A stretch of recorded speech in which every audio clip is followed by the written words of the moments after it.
every time you smoke one joint,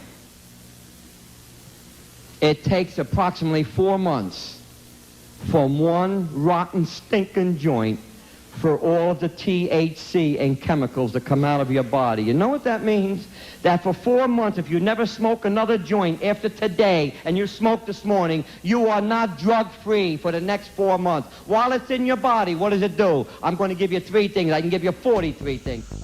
All right, well, hey, it's Rob. That was intense, wasn't it? You know that guy? His name is David Toma. He is actually still around. He's in his 90s now, but 40 years ago, he was giving speeches all over the country, anti-drug and anti-alcohol speeches, literally to millions of high school kids.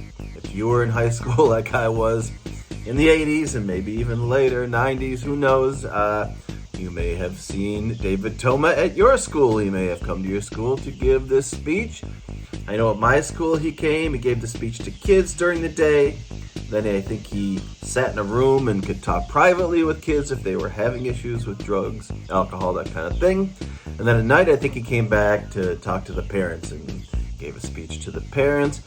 I was there in 1983 when he gave the speech to my high school. I didn't need to speak to him personally, and I'm pretty sure my parents didn't go that night or whatever, but that was the setup. That's what he did. He was a well-known guy back then. There was a TV show called Toma based on his experiences as an undercover police officer, working on the drug squad, that kind of thing.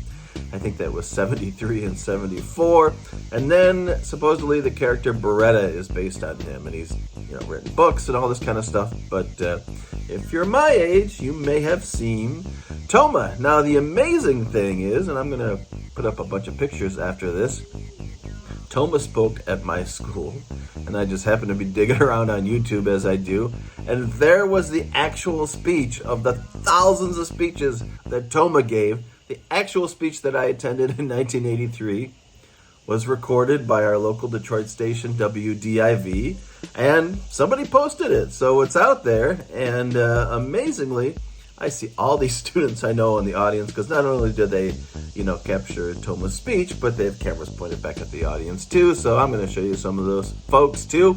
We used to have to wear ID badges at our school, and you can see a lot of the kids properly wearing their ID badges at this assembly for Toma. So just fascinating. It's like time travel, something you did 40 years ago, and there it is on film. I couldn't find myself, but I found a lot of my friends. And so let me know in the comments if you saw Toma and you remember it. I remember it like it was yesterday, and I remember a lot of the things he said, and we've been, joking and whatever, and some of the crazy lines and things that he talked about. We've talked about it with friends over the years, and sure enough, there it is in the speech, exactly like I remember it. All right, so if you know Toma, let me know, and we'll see you next time.